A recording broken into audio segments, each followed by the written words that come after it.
Hello, BookTube. A gentle spring rain is in the forecast for Boston for tonight and a little bit of tomorrow, about enough to wet the pavement, not much more than that. And that was enough. Just that thread of very mild, inclement weather. That is what we are now calling a nor'easter here in Boston. Gentle, mild spring rain. Still warm enough to walk around in your shirt sleeves, but at least a little bit of inclement weather is coming tomorrow and tonight. And that alone was enough to send me back to the Brattle Bookshop. Which, for those of you who don't know what I'm talking about, they're a used bookstore in downtown Boston, and the reason why the threat of inclement weather sends me back there is old conditioning of mine from decades. It built up over decades and decades, because the Brattle has a sale lot that's outdoor. It's open to the elements. They wheel the carts out in the morning. They wheel them back in if there's inclement weather or at night, and that has conditioned me, or I've conditioned myself over the years, that when inclement weather is coming, I go to the Brattle and stock up on books. I have plenty of books. I don't need to do that, but I do it anyway. It just feels like fun. And so I went this morning, and I got a bunch of books that I want to show you. But first I want to show you two books that I didn't get at the Brattle. I got them at little free libraries, those little, wooden containers on stilts that crop up in neighborhoods all over the world, where people put in books and you're supposed to take what you want and leave some yourself. There are a couple of little free libraries on regular dog walk routes that I take with the little bean who's right next to me here. She doesn't want to be up on her perch because it's cloudy and looks like rain, and she doesn't even like to see rain, much less be out in it. We usually, when I go by little free libraries, I just look. I look inside to see what people are leaving and what they're taking. I certainly do not take anything, because I don't need any more books. I have plenty of books. I have books coming in the mail, for Pete's sake. But I always do look. And I went by one of them the other day, and I saw a book that intrigued me. I read it when it came out, when it was new. I got a copy from the publisher. I think I only got an ebook. But I read it because this author is a bit of a black box to me. I've never been able to figure out why she has such a rabid fan base. The author is Anne Tyler. Very curious to know if any of you really like her. I mean, rank her as one of your favorites. I found one of her more recent books, A Spool of Blue Thread. Pretty thing with deckled edges and all. I read this when it first came out. This came out in, I want to say, 2019. 2015. And I thought it was 300 pages about almost nothing. Almost nothing. Just the kind of nattering that sometimes families like to do to make themselves comfortable. But nothing in the way of drama. Nothing at all. I was nonplussed by it. It's pleasantly written, but there's no pyrotechnics here. There's no actual good prose. There's no bad prose either. It's just sort of comfort. It's just purely comfortable. It struck me. And I put it aside. I found this in the little free library and took it because I'm curious to know if maybe I'm missing something with this author. And I think the fates must have been nudging me in that direction, because in another little free library the next day, I found Dinner at the Homesick Restaurant, a much earlier novel of Anne Tyler's that also has deckled edges, that is one of her more popular books, and that I read back when it first came out. I want to say in the early 80s. Is that when this first came out? Yeah, 1982. I read this when it first came out, and despite the fact that 40 years have gone in between, I had the exact same reaction. I read it and thought, well, I don't think anything happened in this book. What is this for? Who is she writing these books for? And what are they getting out of them? And I confess, I don't have the answers to those questions, and I don't like to ask questions like that without knowing. I have nothing against Anne Tyler, but I don't like to ask questions like that without having at least the idea of an answer. And two little free libraries presented me with two of her books, so I'm going to read both of them. I'm going to reread both of them and see if maybe time and reading lots of other stuff have demystified Anne Tyler to me just a bit. But I'd love to hear from you, especially if you're an Anne Tyler fan, a long-standing Anne Tyler fan. What kind of guidance can you give me? What is it that you like about her books?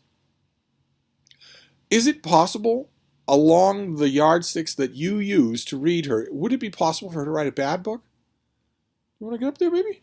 Huh? What are you doing? Ooh, there you go. I'd love to hear about it, because this is a little black box that I'd like to break into. So those are two books that I got preparatory to the rain. I can't believe that I still use that as even the vestige of a mental excuse. Well, it's gonna rain for a day, so you better stock up on books. I also can't believe that in October of 2022, I actually caught myself thinking from time to time, well, this will be the year. You're going to have to stock up once in a while because you're going to get a few blizzards this winter. I can't believe that I thought that. It is not going to snow in Boston ever again. We are certainly not going to get blizzards. And the whole association of nor'easter is going to have to change into a sustained warm storm of falling straight down still as a church rain. But nevertheless, those old instincts die hard, so I did stock up on books. I got a Penguin Classic, for instance, Penguin Classic Mass Market that I had once upon a time. I've had it many times, but I always get rid of it, and I found this in perfect condition, so I grabbed it. I'm not against Penguin Classic Mass Markets. I'll just put it on the Penguin bookcase.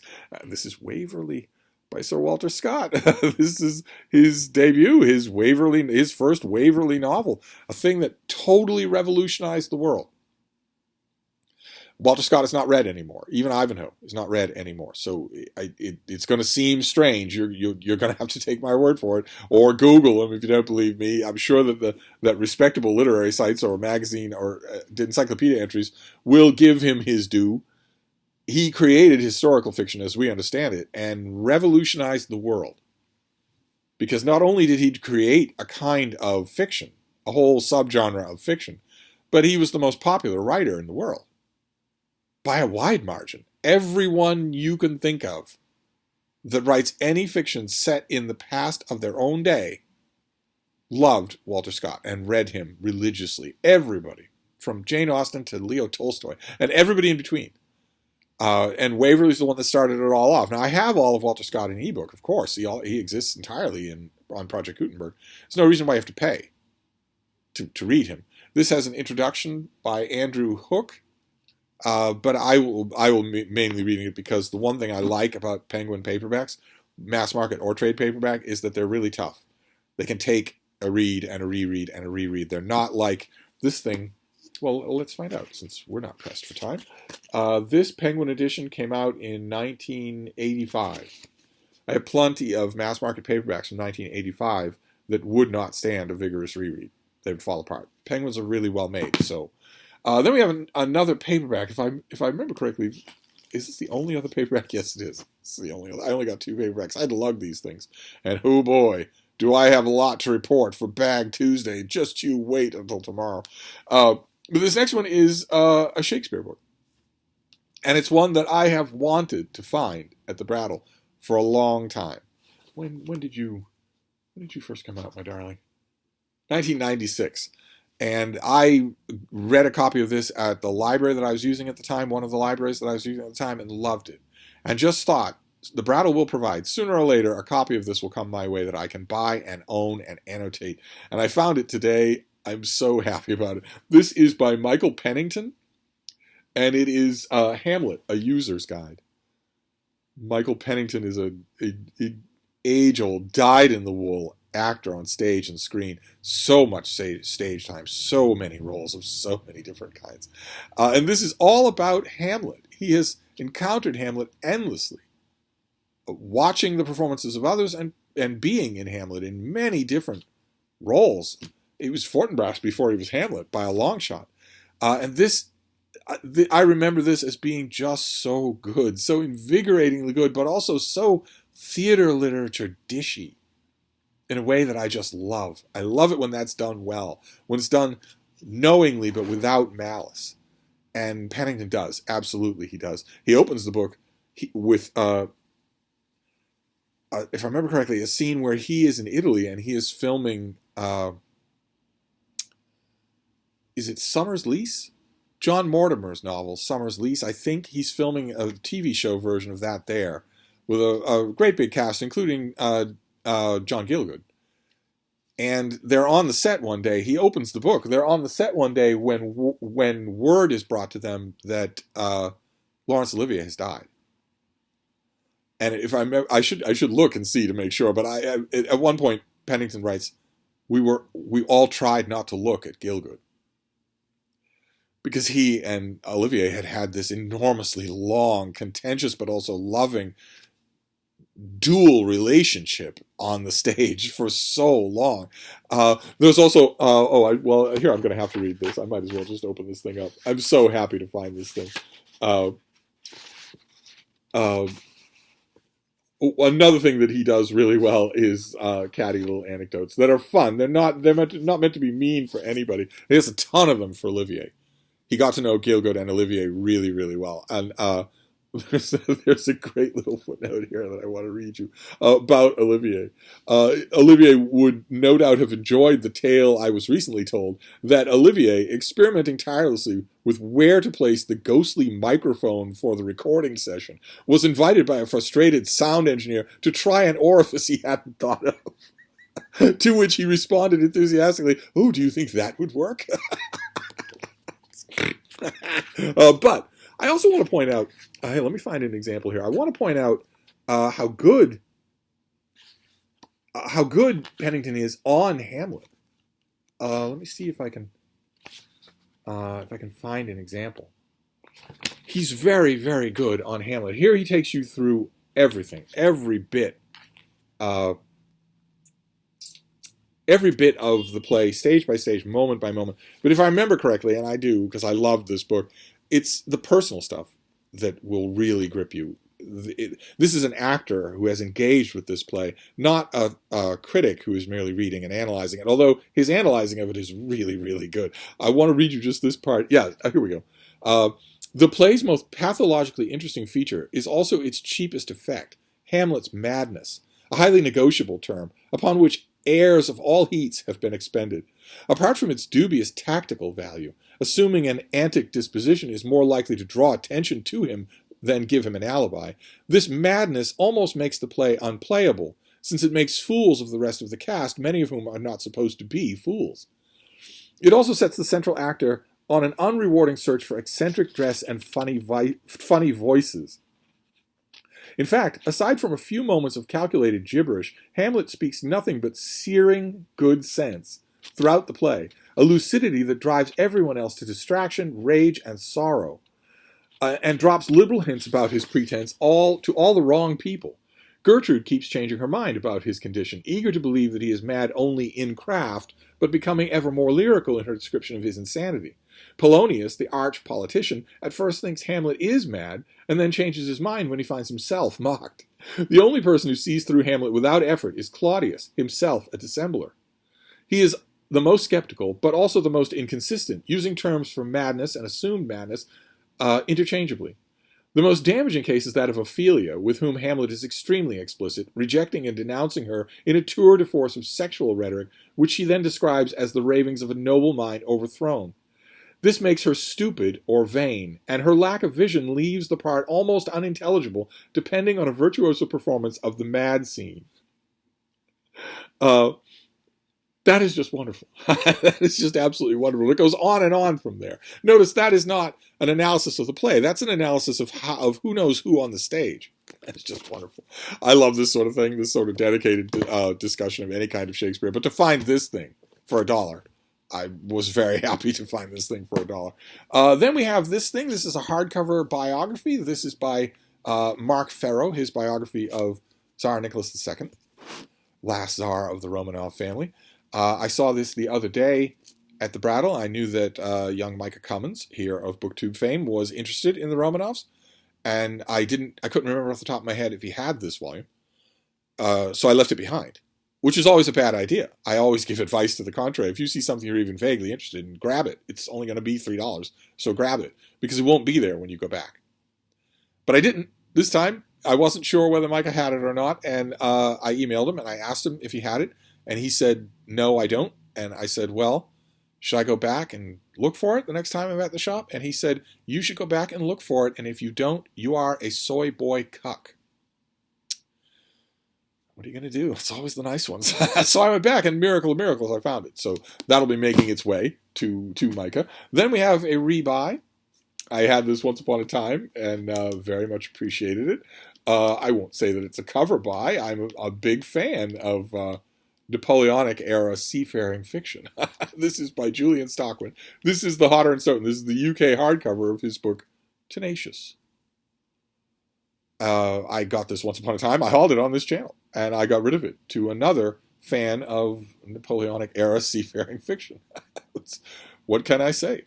I am not averse to having a seaman on the cover. And this has a library dust jacket on it. I will be keeping this copy. It's good seafaring fiction. Julian Stockman has never really done it for me, but the right cover helps. Then I found a couple of meaty works of history in hardcover.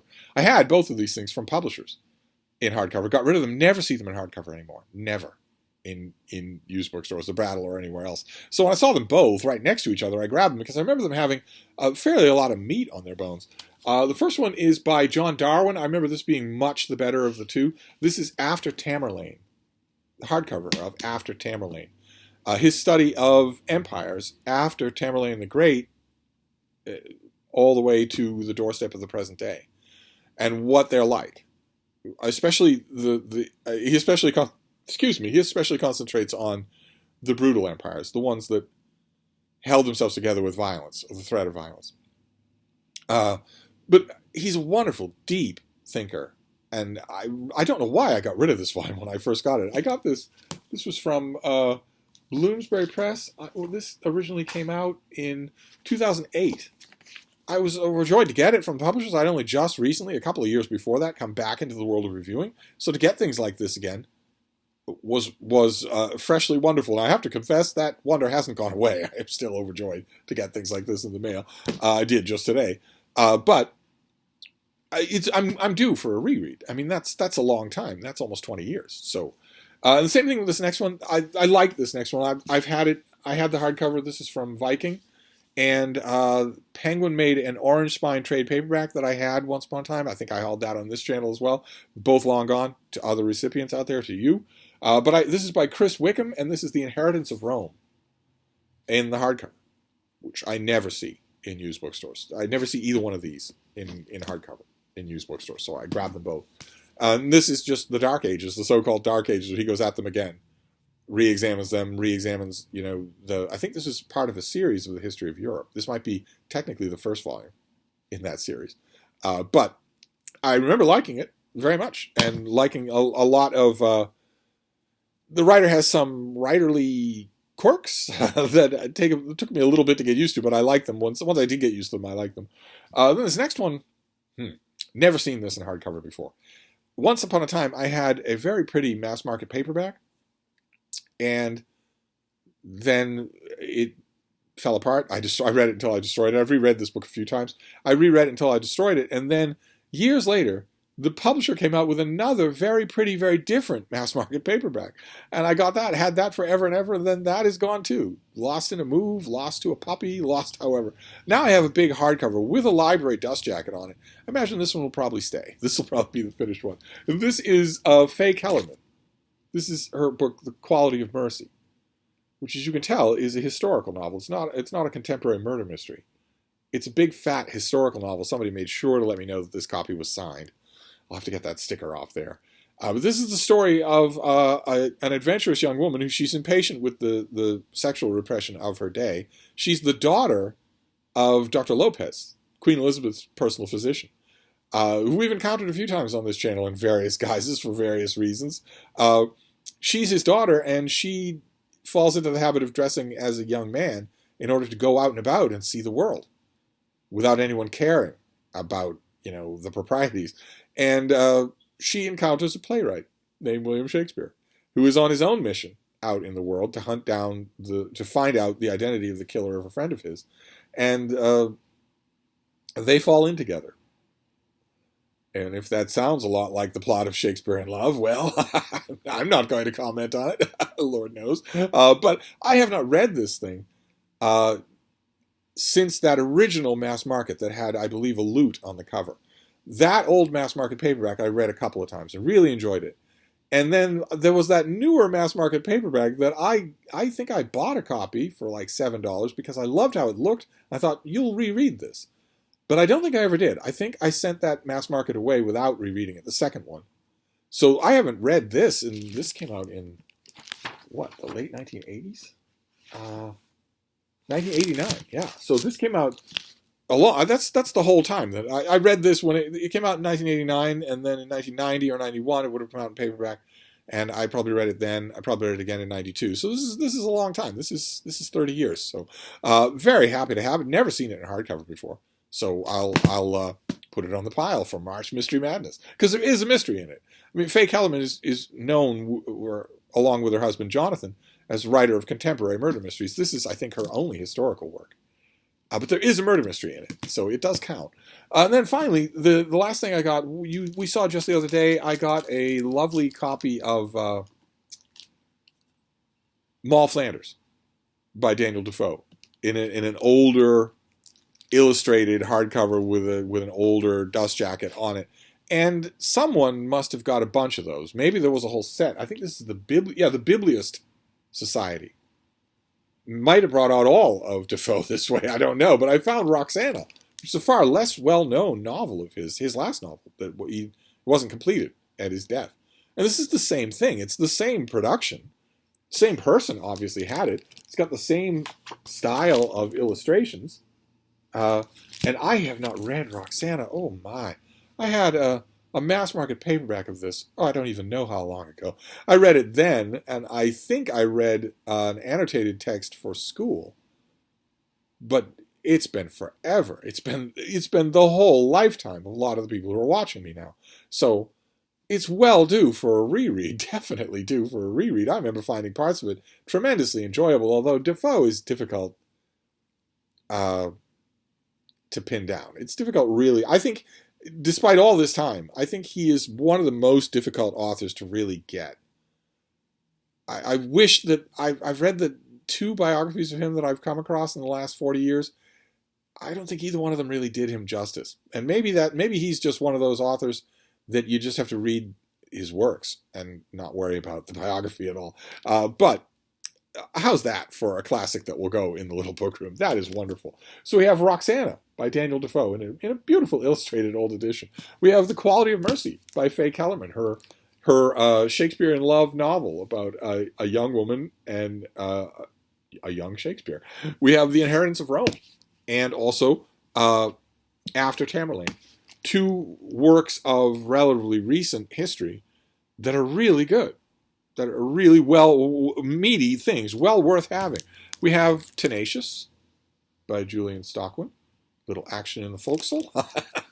We have Nicholas II for Micah. I may give this a reread before I send it off to him. We have Hamlet, A User's Guide by Michael Pennington.